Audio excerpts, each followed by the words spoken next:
Uy, mga mima ko, alam nyo ba, gantong-ganto yung itsura ko dati. Nung mga panahong wala pa akong pakialam sa sarili ko, nung mga panahong gala ako ng gala kahit sobrang init ng panahon, at yung time na to ay wala pa akong ginagamit sa face ko. At nung mga time na gumagamit na ako ng sunscreen, ay ate, yung mga malademonyo nasa face natin, ate ko wala yung lahat. Tingnan nyo naman yung resulta. Oh, di ba? Sobrang perfect! So ito pala ginagamit kong sunscreen mga mima ko, ang Eyster Skin Sunstick. At ang kagandahan ng sunscreen na to ay meron siyang SPF 50+, PA+++. At alam nyo bang kahit saan ako pumunta ay daladala ko pa rin to dahil sobrang liit lang niya at sobrang dali lang siyang dalhin. Kaya dahil madali siyang dalhin, kahit saan ako pumunta ay nakakapag-sunscreen pa rin ang atin nyo. Dahil ang gusto ko ay lagi akong protected sa araw. And take note, waterproof din siya mga mima ko. Kaya kung gusto mo nito, click yellow basket and get yours now.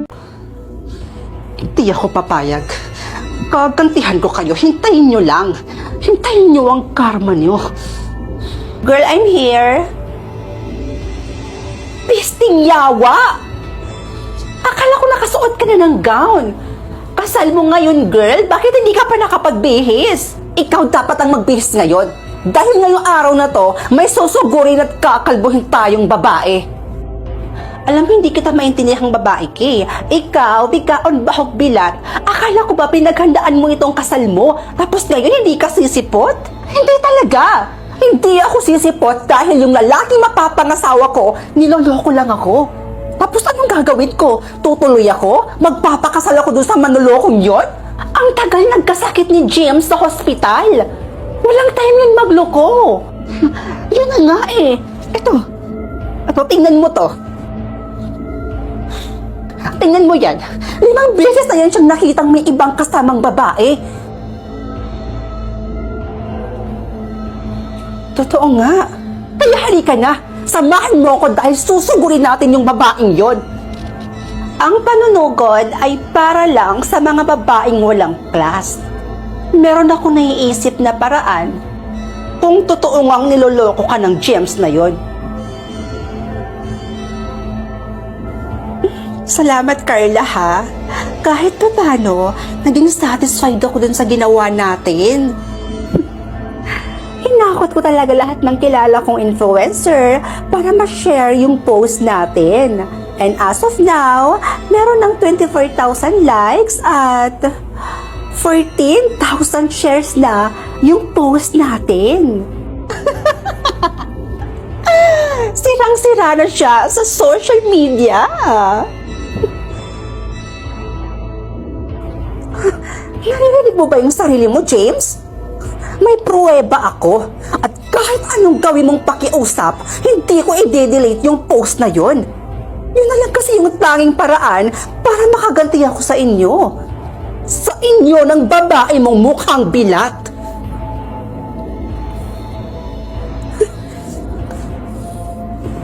Hana? Ano? May bago akong update dun sa babae. Talaga? Good! Ano yon? Hana, nakagawa tayo ng malaking pagkakamali at pinaghahanap na tayo ng mga pulis. Pulis? Bakit naman tayo pinakahanap ng mga pulis?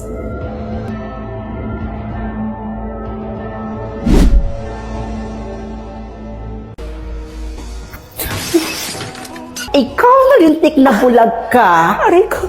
Lahat na lang ng bagay dito nababasag mo. Nay, sakit po, Nay. Aray ko po. Aray ko, Nay. Bitawan niyo po ako, Nay. Nasasaktan po ako. Wala ka na ng pakinabang, pero wiso ka pa at pabigat ka pang hayop ka. Best, tingnan mo. Nakompleto ko na yung mga titulo. Siguro sa susunod na araw, mapapatayo na yung mall. Talaga? Di mabuti. Naku, ito na yung pinakamatagal mo nang hinihintay. Pero best, tinuloy mo pa rin ba na pati yung lupain ng pamilya mo, binili mo?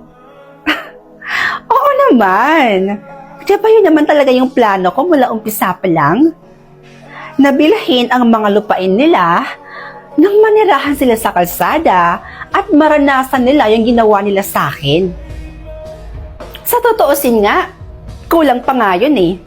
Kasi gusto ko, mas gumapang sila sa hirap. Bessie, di sa nangingialam ako ha. Hindi yata parang sobra naman yung ginagawa mo sa pamilya mo. Hindi mo pa rin ba sila napapatawad hanggang ngayon? Bes, kawawa yung pamilya mo. Hindi ka ba naaawa sa kanila? Ano? Maawa? Bakit?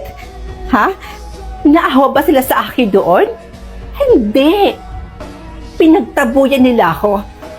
Kinawawa. Alam mo, Bes, dati, ako naman talaga yung breadwinner sa pamilya namin eh.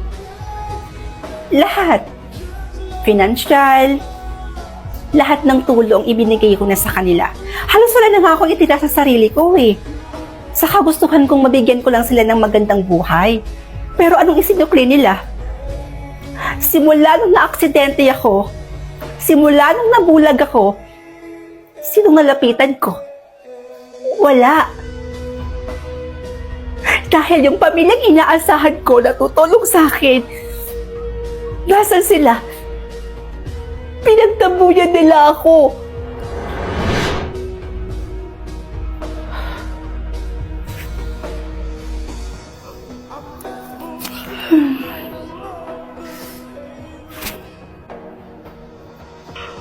Kanina pa kita hintay.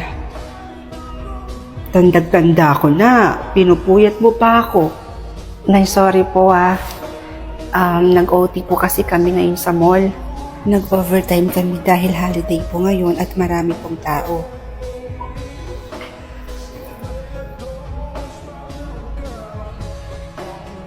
Sweldo mo ngayon, di ba? Okay na.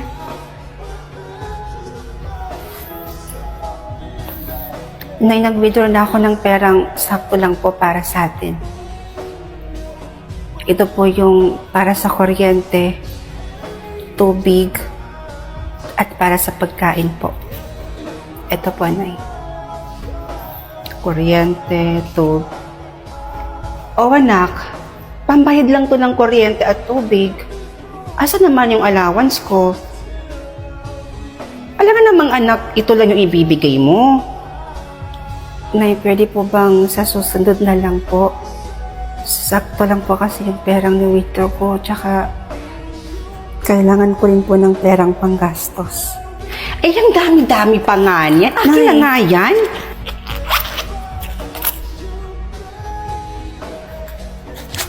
Ayan. Nay, simula sa araw na to, ako na mismo ang hahawak ng ATM mo, ha? Bakit kailangan niyo pang kunin yung ATM ko? Eh, nagbibigay naman po ako sa inyo ng pera. Nay, hindi naman po ako nagkukulang sa inyo eh. Hoy, tandaan mo, nanay mo pa rin ako. Utang mo sa akin lahat ng meron ka ngayon. Kaya pagdating sa pera mo, ako pa rin dapat ang masusunod. Naiintindihan mo?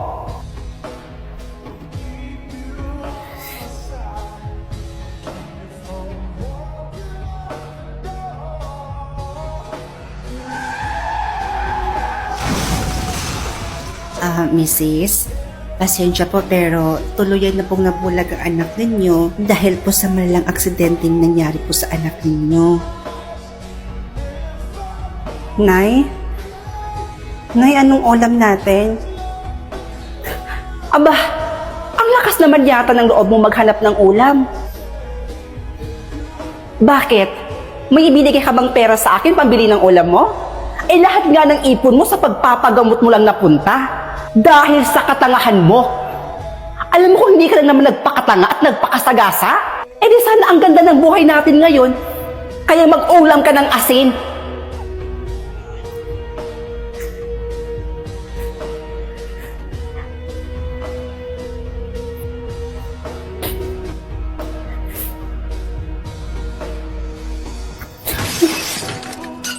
Ano na naman ba to? Nakabasag ka na naman? Nay, sorry po. Sorry po, hindi ko po sinasadya. Araw-araw na lang, Jasmine. Halika nga rito. Ikaw na lintik na bulag ka. Aray ko. Lahat na lang ng bagay dito nababasag mo. Nay, sakit po, Nay. Aray ko po. Aray ko, Nay. Bitawan niyo po ako, Nay. Nasasaktan po ako. Wala ka na ng pakinabang, perwiso ka pa at pabigat ka pang hayop ka. Buisit! Kahit kailan talaga, perwiso talaga yung dala ng bata niyan dito. Ay, nako. Kayo naman kasi, Nay. Nagpapaka-stress pa dyan sa bulag na yan. Alam nyo, kung ako sa inyo, iwanan nyo siya dun sa kalsada. Doon sa malayo, sa malayong lugar, kung saan pwede siyang mamalimos. Ewan ko na lang talaga kung makabalik pa yan dito. Nay, saan po ba talaga tayo pupunta? Kanina pa po kasi tayo lakad ng lakad eh. Pagod na po ako. Oh, nandito na pala tayo. Ay ko. Oh, itong lahat ng gamit mo. Dito ka lang ah. Bakit, Nay? Saan po kayo pupunta? So, hindi naman lang yung sinabi ko. Dito ka lang at wag na wag kang aalis dito. Naiintindihan mo? Babalikan kita kaagad. O sige, Nay. Antayin ko po kayo dito. Bumalik po kayo kaagad, Nay, ha? Sige na.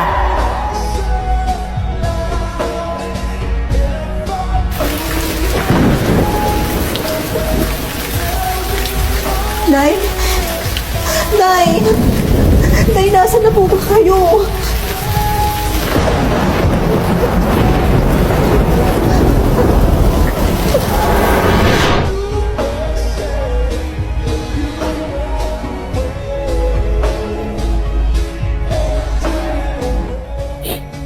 Buti na lang at nakita ako ng mama mo.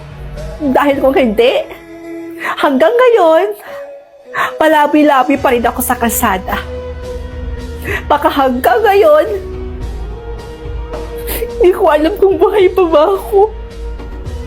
Tapos yung pamilya ko, habang wala ako, namumuhay sila ng payapa, masaya, habang ako nagdudusa. Kaya kung hinihiling mong patawarin ko sila, hindi ko yun gagawin. Mas gugustuhin ko pang manirahan ako ulit sa kalsada or mas gugustuhin ko pang mabulag kaysa patawarin pa sila. Hindi ko yun sila mapapatawad kahit kailan.